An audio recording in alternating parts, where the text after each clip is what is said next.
देश की संसद से वक्फ संशोधन विधेयक को मंजूरी मिल चुकी है। रात करीब 2 बजे के बाद वोटिंग हुई। इस दौरान 128 वोट इसके पक्ष में पड़े, जबकि 95 वोट विपक्ष में पड़े। वक्फ पर चर्चा करते हुए अल्पसंख्यक कार्य मंत्री किरण रिजिजू ने कहा कि इस ऐतिहासिक बिल से किसी एक मुसलमान का नुकसान नहीं होने वाला, बल्कि करोड़ों गरीब मुसलमानों का फायदा होने वाला है। रिजिजू ने विपक्ष पर अटैक करते हुए कहा कि हम नहीं, मुसलमानों को आप डरा रहे हैं, उन्हें मुख्य धारा से बाहर करने की कोशिश कर रहे हैं। केंद्रीय मंत्री ने सीए का भी जिक्र किया और कहा कि विपक्ष ने इसके पारित होने के बाद कहा था कि मुसलमानों की नागरिकता छिन जाएगी। क्या किसी की नागरिकता छिनी? वहीं अब अखिलेश यादव और मायावती ने भी इस पर निशाना साधा है। बसपा सुप्रीमो ने कहा कि अगर मुस्लिम समाज को भरोसे में लेकर और उनके संदेह को दूर कर बिल लाया जाता तो बेहतर होता।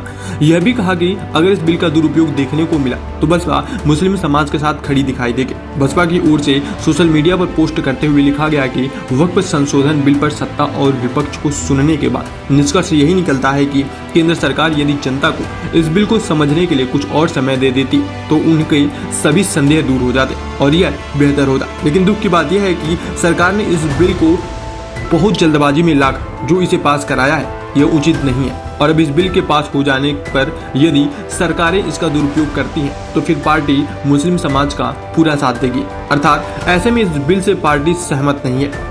वहीं अखिलेश यादव ने कहा कि भाजपा नोटबंदी, जीएसटी, मंदी, महंगाई, बेरोजगारी, बेकारी, भुखमरी, बिजली, पानी व्यवस्था, शिक्षा और आवास जैसी समस्याएं सुलझा नहीं पा रही, इसलिए ध्यान भटकाने के लिए वक्फ बिल लाई है। सरकार गारंटी देगी वक्फ की जमीन कभी भी किसी भी पैतरेबाजी से किसी और मकसद के लिए किसी और को नहीं दी जाएगी। वैसे आपका क्या कहना है? कमेंट कर जरूर बताएं।